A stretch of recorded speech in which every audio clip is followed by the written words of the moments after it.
Baik, bismillahirrahmanirrahim. Assalamualaikum warahmatullahi wabarakatuh. Saya Lira Anggreni Santosa sebagai moderator kelompok 8 mata kuliah multimedia pembelajaran matematika.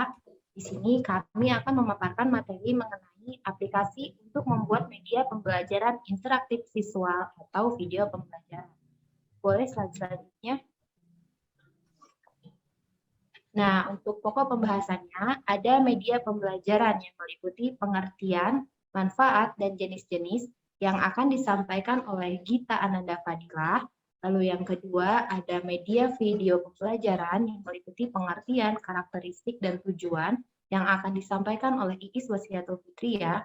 Dan yang ketiga, ada aplikasi media pembelajaran yang meliputi definisi, jenis, kelebihan, dan kekurangan yang akan disampaikan oleh saya sendiri. Boleh slide berikutnya. Nah, untuk media pembelajaran saya serahkan kepada Gita.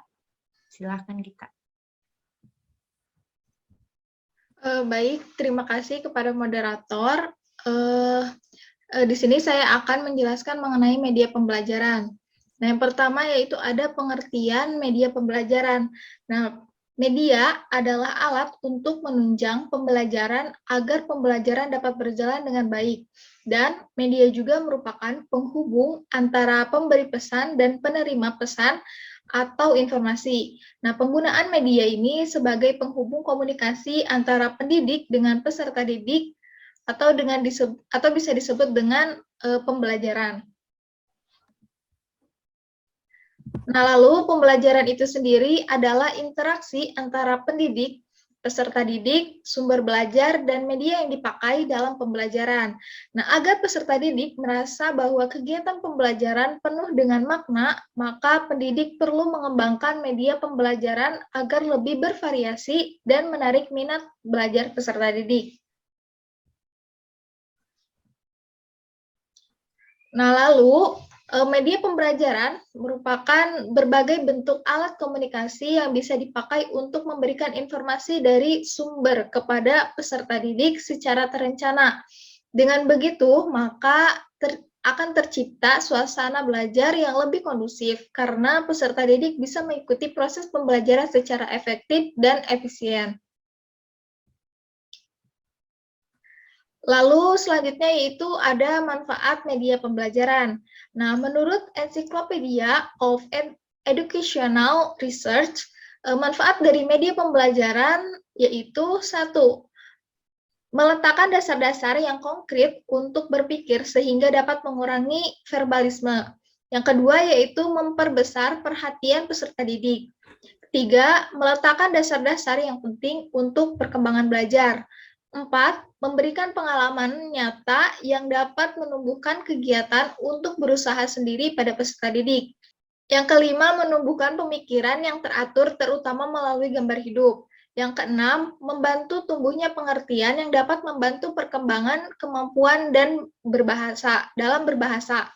7. Memberikan pengalaman yang tidak mudah diperoleh dengan cara lain dan membantu efisiensi dan keragaman yang lebih banyak dalam belajar. Nah, beberapa manfaat praktis dari penggunaan media pembelajaran dalam proses pembelajaran yaitu 1. Dapat meningkatkan dan mengarahkan perhatian peserta didik sehingga menimbulkan motivasi belajar, interaksi langsung antara peserta didik dan lingkungannya, dan kemudian peserta didik untuk belajar sendiri-sendiri sesuai dengan kemampuan dan minat bakatnya. Yang kedua, dapat memperjelas penyajian pesan dan informasi sehingga dapat meningkatkan proses dan hasil belajar. Yang ketiga, dapat mengatasi keterbatasan indera, ruang, dan waktu. Itu yang pertama, objek atau benda yang terlalu kecil tidak tampak oleh indera, maka disajikan dengan bentuk slide, gambar, atau video. Yang kedua yaitu objek atau benda yang terlalu besar untuk ditampilkan secara langsung di ruang kelas, maka dapat diganti dengan gambar, foto, slide, realita, video, atau model. Selanjutnya yaitu jenis-jenis media pembelajaran. Nah, yang pertama, jika dilihat dari jenisnya, media dibagi ke dalam yaitu media auditif atau contohnya yaitu seperti radio, telepon, kaset recorder, dan piringan audio. Media visual yaitu film strip atau film rangkai, slide atau film bingkai, foto, gambar, dan lukisan. Yang ketiga yaitu media audiovisual seperti film suara, televisi, dan video kaset. Yang kedua, jika dilihat dari daya liputnya, media dibagi menjadi yang pertama yaitu media yang mempunyai daya input yang luas dan serentak, serta dapat menjangkau jumlah siswa yang banyak dalam waktu yang sama, misalnya radio dan televisi. Yang kedua, media yang mempunyai daya input yang terbatas oleh ruangan dan tempat seperti film, sound slide, dan film strip. Yang ketiga yaitu media untuk pengajaran individual seperti modul berprogram pembelajaran melalui komputer. Nah, yang ketiga, jika dilihat dari bentuk, media dibagi menjadi yang pertama, media dua dimensi, seperti poster, bagan, grafik, peta datar, foto, gambar, dan lukisan. Yang kedua, media tiga dimensi, seperti peta timbul, globe, dan model boneka. Yang keempat, jika dilihat dari bahan pembuatannya, media dibagi menjadi yang pertama, media yang sederhana, yaitu media yang bahan dasarnya mudah diperoleh dan harganya murah, dan cara pembuatannya mudah dan penggunaannya tidak terlalu sulit. Yang kedua, yaitu media yang kompleks, yaitu media yang bahan dan alat pembuatannya sulit diperoleh, serta mahal biayanya dan sulit membuatnya. Baik, saya kembalikan kepada moderator. Baik, terima kasih Gita atas pemaparan materinya. Lalu kemudian materi mengenai media video pembelajaran yang akan disampaikan oleh Gita Wasiatun Fitria kepadanya. Baik, terima kasih kepada moderator. Nah, pada kali ini saya akan menjelaskan mengenai media video pembelajaran. Nah, di mana pengertian media video pembelajaran ini adalah dapat digolongkan ke dalam jenis media audiovisual aids atau AVA, atau media yang dapat dilihat atau didengar. Media audio motion visual atau media audiovisual gerak, yaitu media yang mempunyai suara, ada gerakan, dan bentuk objeknya dapat dilihat. Nah, media ini paling lengkap. Informasi yang disajikan melalui media ini berbentuk dokumen yang hidup.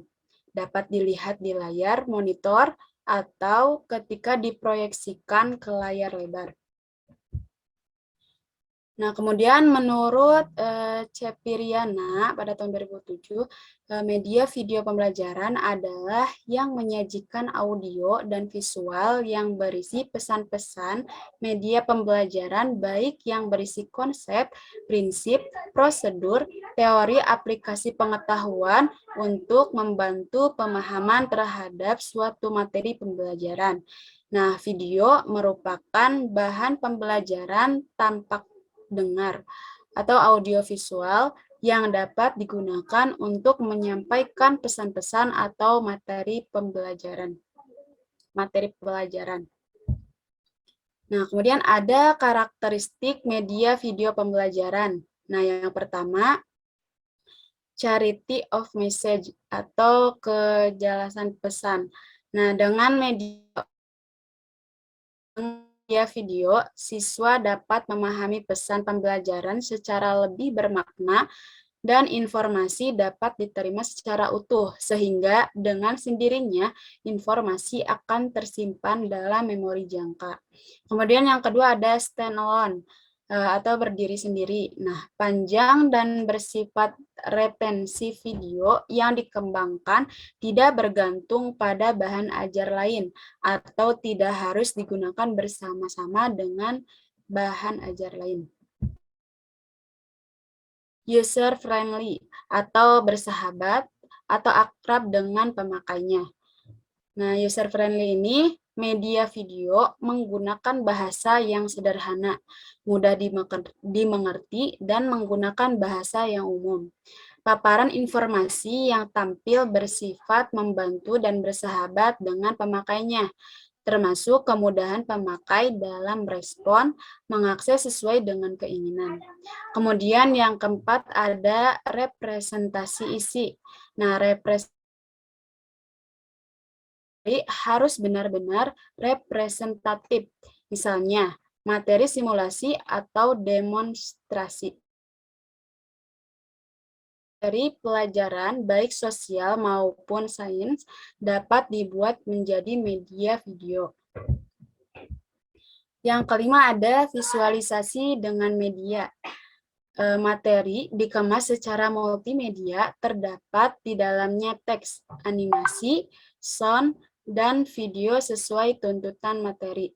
Materi-materi yang digunakan bersifat aplikatif, berproses, sulit terjangkau, berbahaya apabila langsung dipraktikkan, memiliki tingkat keakurasian tinggi. Kemudian yang keenam, menggunakan kualitas resolusi yang tinggi. Nah, tampilan berupa grafis media video dibuat dengan teknologi rekayasa digital dengan resolusi tinggi, tetapi support untuk setiap speech sistem komputer. Nah, yang ketujuh dapat digunakan secara klasikal atau individual.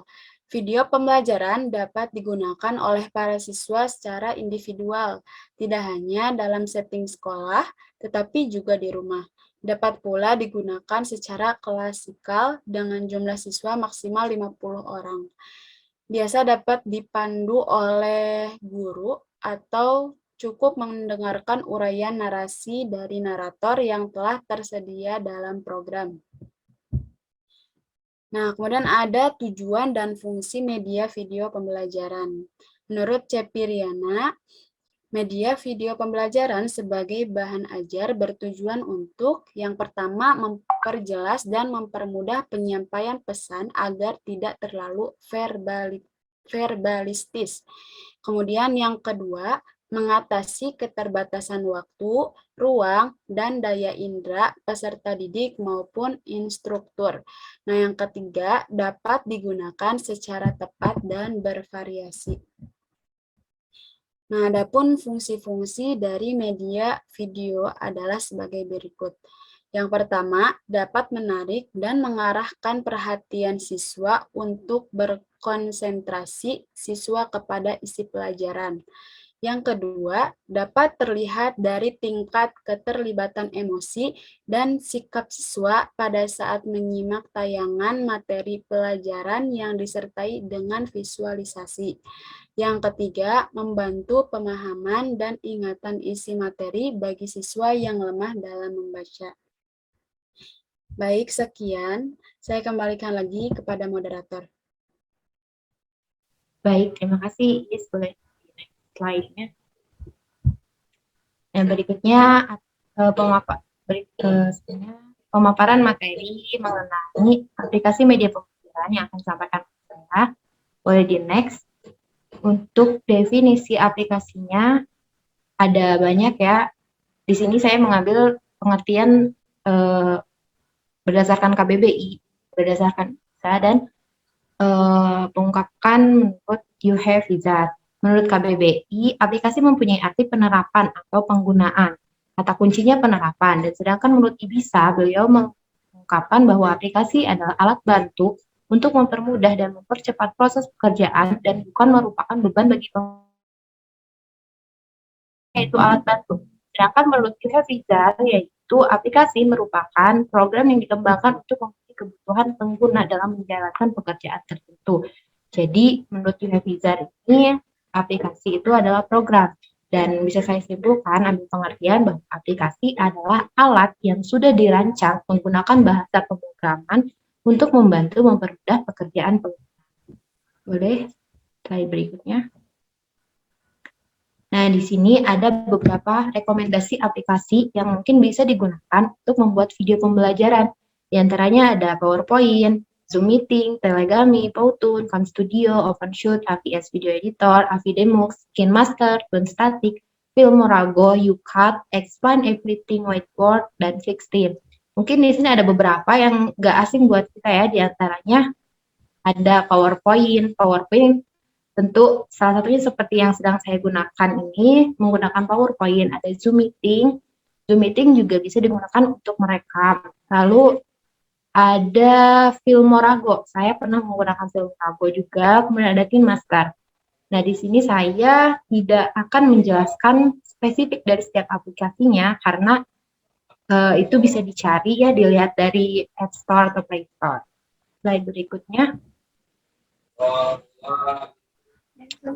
Nah, untuk kelebihan video sebagai media pembelajaran, di antaranya yang pertama, mudah dalam menyerap materi karena dapat diputar secara berulang, itu tentu. Yang kedua, menarik minat siswa yang suka akan visualisasi untuk belajar dan menggali lebih dalam.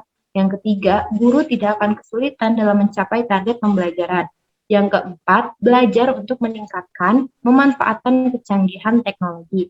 Lalu yang kelima, bisa lebih bijak dalam menggunakan akses internet. Berikutnya, di samping kelebihan tentu ada kekurangan, yaitu yang pertama, menghambat perkembangan belajar di mana siswa hanya bisa terpaku dalam video. Yang kedua, hilangnya motivasi karena terpaku dengan tampilan video. Yang ketiga, munculnya rasa bosan, misalnya durasi videonya terlalu panjang. Yang keempat, lupa untuk menonton video pembelajaran tersebut karena misalnya ditunda-tunda, ada video ya udah nanti aja ditontonnya sampai lupa dan bahkan tidak ditonton. Yang kelima, kehilangan minat belajar dan tidak berani untuk bertanya. Slide berikutnya.